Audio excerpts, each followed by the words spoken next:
Hey everybody, Coach Sean here with the incredible Coach Matthew. Look at that. Look at how bashful he gets. So we're back for another one of our client spotlights. Today we have the incomparable Christina Mule. Accent on the E, Hi. right? That's right. Okay, perfect. Yeah. So yeah, I think, the point of this is, we just want to hear a little bit more about your journey so far. I think you've had a really cool trajectory where you were with Coach Matt before, and then came to Compass, and just you're in our wonderful 7 a.m. individual programming hour.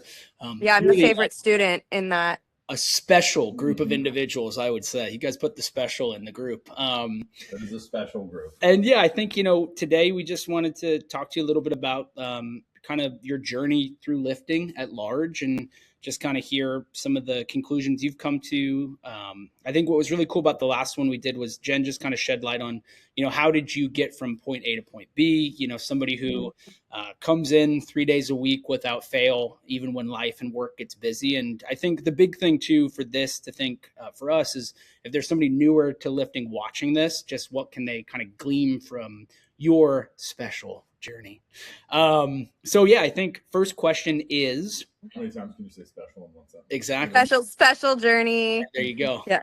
The incredible special journey. The incredible Yeah, I special- think, Matt and I both know, but for those of people watching who don't, like, when did you get started? What did that first look like? What were your first impressions of the wonderful Coach Matt?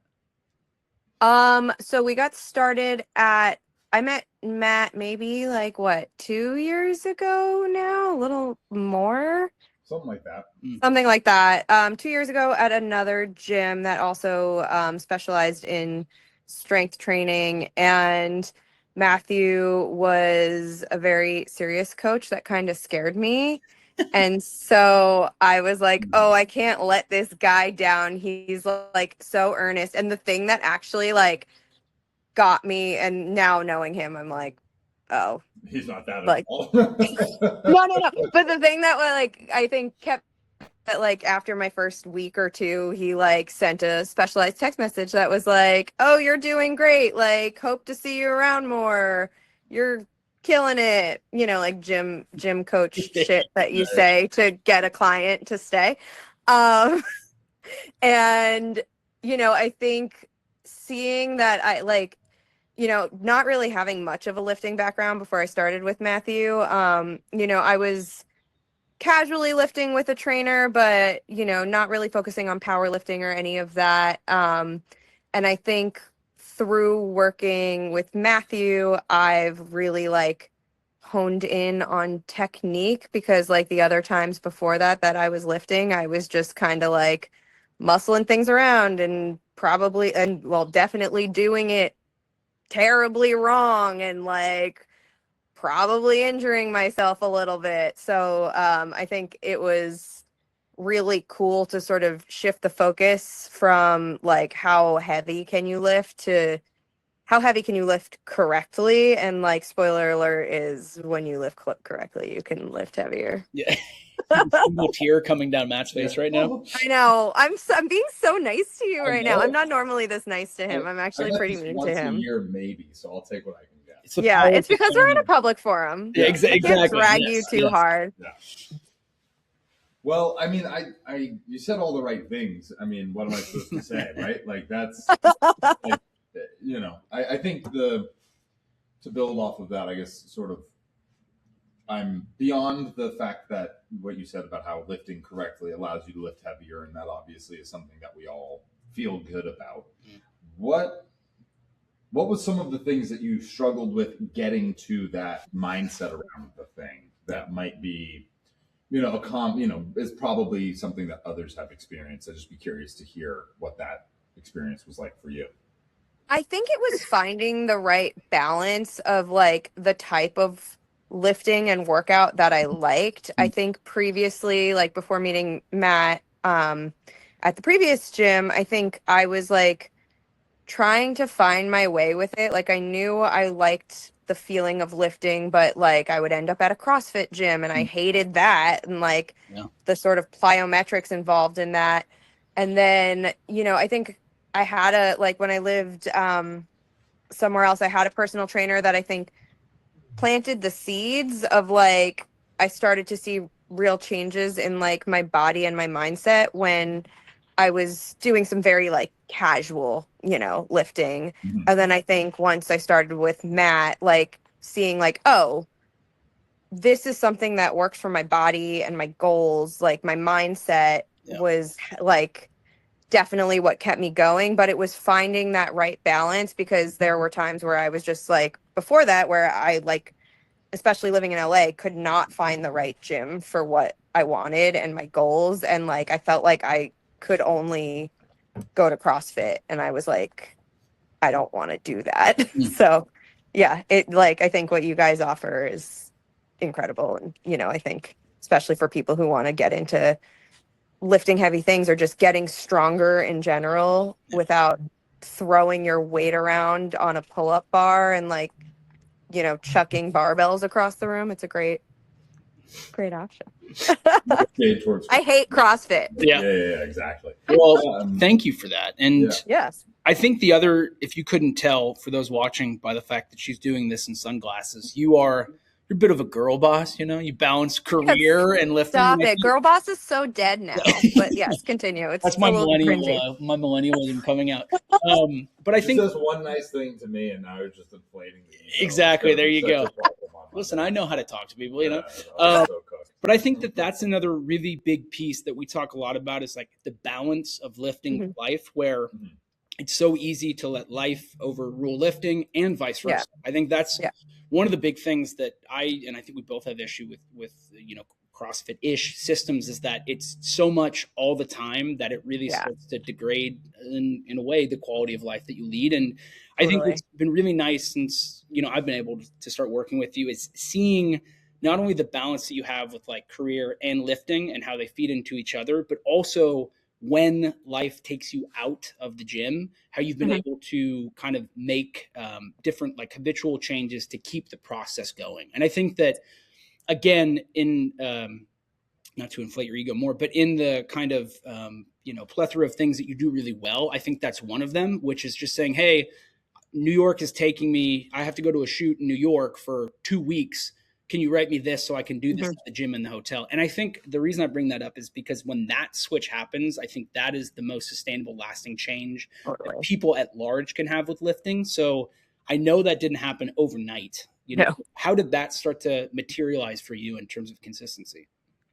I think especially like when, I started working with y'all, I found a workout that made me feel good and made me and felt like when it was missing from my routine, especially in those like long stretches of travel where I was like, where I like have to wine and dine a lot, or, like I'm somewhere where I can't like go to a workout class and I'm only limited to the hotel gym at a certain amount of time. It was like my body, I could feel the difference in my body and my energy levels when I wasn't, even if it was just a day or two out of a week, like doing a quick, just doing some mobility. Like, I think I could feel that shift in my body of going from like mildly like pretty active 3 days a week, especially at Compass, to going on a trip. I'm eating like crap, and like I'm not going to change that when I'm on a work trip, because if I'm going to a nice restaurant, I'm going to eat it. And like not moving as much, and I could just feel it like in my back and my body. And so I think you guys giving me the tools to just be like, hey, we know you can't work out 3 times a week for an hour, but here's something you can do for 20 minutes. And me actually wanting to do that, I think was like the biggest shift, and like knowing how noticeably different it made my energy levels and made me feel. And it wasn't like a crazy intense workout, but maybe it was like 20 minutes of doing a few like kettlebell lifts, Yeah. Yeah, I remember when that first time you were like, hey, I'm going to New York, give me a program. I want to be consistent. I was like, all right, we're cruising. Yeah. Like, again, something and I don't know if we ever said this to you since you were already locked in, but as every new person who comes in, we're like, our goal is that one day you don't need us. You just need to be here and maybe learning things that aren't as, bread and butter type of stuff to learn, but wanting to get deeper into stuff. But like the fact that you're like, hey, I'm not going to become, you're like, I'm not going to become an expert on programming. Write me that so Yeah. I can do it. But the fact that you're like, give me that thing, I want to do it. Yeah. And that being the mindset around it and the outlook around it is just a really important development in how all this stuff is supposed to go. Yeah. Because just recognizing that it, like, even a little something makes you feel better will keep you doing it forever. Yeah. Well, and not to inflate your guys' egos, but also when I'm there working out with you guys, like I know I'm being safe, and like you guys like are really good at like watching people and making sure you're doing something correctly, or maybe modifying for, if you're just having an off day or whatever it is. So I do better when I'm with you guys versus alone, because I definitely suffer from like, all right, I'm done. Yeah. That I think that is I think that's common for most folks. I think that's something about the 7 a.m. group particularly that's so magical, but just sort of in general is just like having those other people there will help push you to that next level. And totally, a coach will take you so far, but having a training partner takes you even farther. And totally. The Chungus. As much as you and my wife just drive me bananas. Caroline's the only reason I'm at this gym. Let's be real. That's very clear. It's very much Caroline. There is something about that now that the balance is starting to become a little bit better, where she is not quite so distracting sometimes. Oh my God, I'm telling her you're dragging her right now. Yeah. I'm gonna text her. The thing that I would say is that now that Caroline said something very funny to me the other day, which was she was like, when Jen, who was just starting at 7, was like, yeah, I hope she's going to fit in. I feel like we have 3 really nice pairs there. Paul and Allison, Matt and Sean, and me and Christina. It's like, and I was like, yeah, it's definitely not me and you, Care. And no, it's definitely we're the couple of the 7 a.m. Sure. We are the it couple. The it couple. But to that point is the training partner that you have there, and then even the sort of tertiary training partners of the Obicos and Jen, I think has also really taken it to the next level for you too. And I'd just be curious to kind of hear your thoughts, I guess, in the lines of community and training partners, and how, in 7 a.m. while you guys aren't doing all the same things, how that can still help propel you to come to be better. And also, to final point to this is like how this might be different at Compass than it has been at previous gyms, even though the 7 a.m. was kind of the same for us at the gym. I'd just be kind of curious to hear your thoughts about that more globally. Well, I mean, definitely at Compass, we talk about how good everyone's asses look a lot more, which definitely helps. Yeah. Matt and I, by the way, just for those watching. Yeah. No, Matt and Sean every day are like, damn, those cargo pants look so good on you, bud. There you go. Yeah.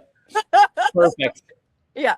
No, I definitely and again, even having gone to some of the other classes you guys are programming, I think the cool thing about Compass is everyone is rooting each other on, and that definitely helps. So it's like, even though Allison and I might not be doing the same thing, I get a glimpse over her and she's like benching 135 for reps or whatever, and I'm like, damn, muscle mommy, your arms look good. And it's stuff like that where we're just like, it's nice having a community of people who share the same goals, but also just want to have a good time. And I feel like, my 7 a.m. gym time is like my third place, because the rest of my time is at work. So it's just I think having that camaraderie, either 7 a.m. or any of the other classes, it's super special.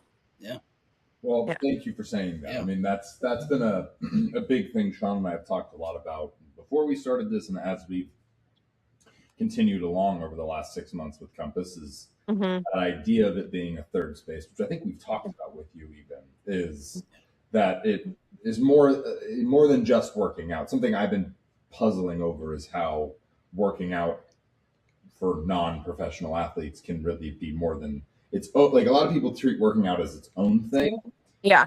And I'm like, well, it could be in the category of a hobby. And I think that's something that between the third space thing and at least for us, the emphasis on technique kind of helps facilitate that notion. Totally. And I don't know, is that something that you would agree with or feel is kind of how this is kind of developed over time? Or yeah. I think if this was just I'm going to the gym on my own, I certainly would not be where I'm at today. I think the community is just as important as the programming, or honestly, even like it just being like, like I think personal training with you guys would be great because you guys are excellent coaches, but I think the community aspect of it is also a huge driver because no matter what class I go to, I have fun. Yeah. Awesome. Especially when I get to pick the playlist. Yeah, there you go. That's the ring right there. Yeah. Well, I think the last question, unless you have another one after this, Matt, I think the last thing that one of the reasons we wanted to highlight and spotlight you for a litany of reasons. Again, this is the Christina ego hour. Stop it. Oh my God. Is I think you've done something that I think represents for both of us a really big mark in maturity in lifting, which is when you embody the principles in such a seamless, easy way that people around you start to take interest in them and want to do them. And I think to that point, something really special that happened a couple weeks ago was Ryan, your partner, came to the gym and was like, I want to give this strength thing a shot. And I think, I don't know the home life. I don't know if you're going home and being like, man, today my bench press was, but maybe you are.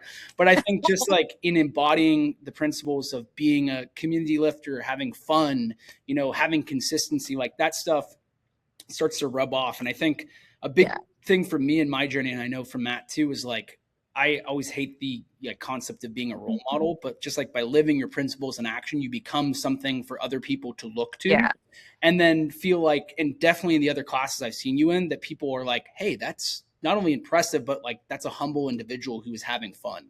And when you have the intersection of maybe not shockingly, humble. People said humble. The intersection of those two things, I think, really encourage people to not only start to take care of themselves in a bigger way, but also just see the possibility of what they can do within the world of strength. And so I think that's the last thing that I just wanted to touch on, was just like that moment of your journey becoming bigger than yourself by involving the people you lift with, and then the people in your life that are not at Compass and now are. I think that's such a huge, cool thing, Yeah, I think so. I think it's been really cool through this journey getting friends. Like, I think most of the time, as you enter your 30s, adulthood, like it's very easy to just be in your bubble, stay with the people you know. And I've built genuine friendships through this group at Compass. And I think Ryan, my partner, saw that as well and was like, it's super cool that you've made friends at the gym. And I think for him,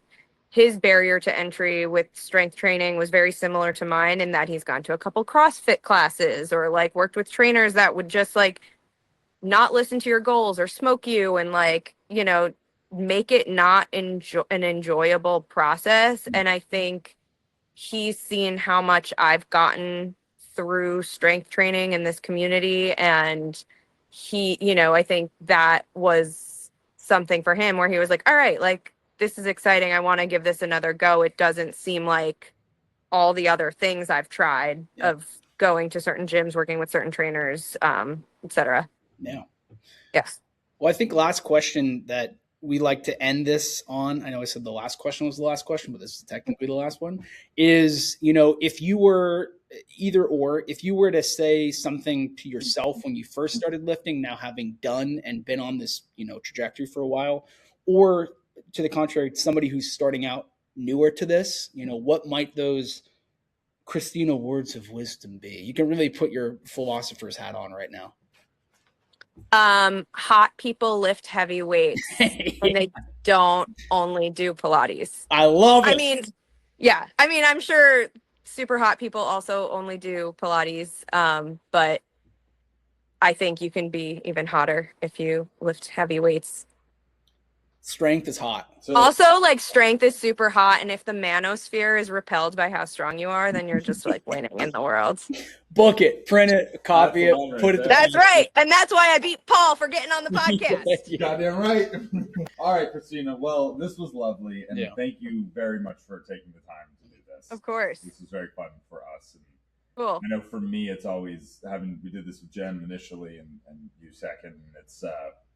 I don't know, it's always sort of heartwarming and odd to me to be like, we've been doing this as your coach and then really as a friend for such an extended period of time now, and just like getting to be able to reflect on it and look back is just it's a nice treat for me. And despite Totally. the shit we throw at each other every day, like the progress you've made is substantial. And like any of the hangups that happen in training of being like, oh, I'm maybe not as strong as I want to be or whatever it is, just like you're much stronger than you were, and you are achieving the goal that you set of doing it with correctly. And the result is, as we demoed with the deadlifts today, for example, like in not the best circumstances this week to deadlift, you were still able to hit a really, successful number.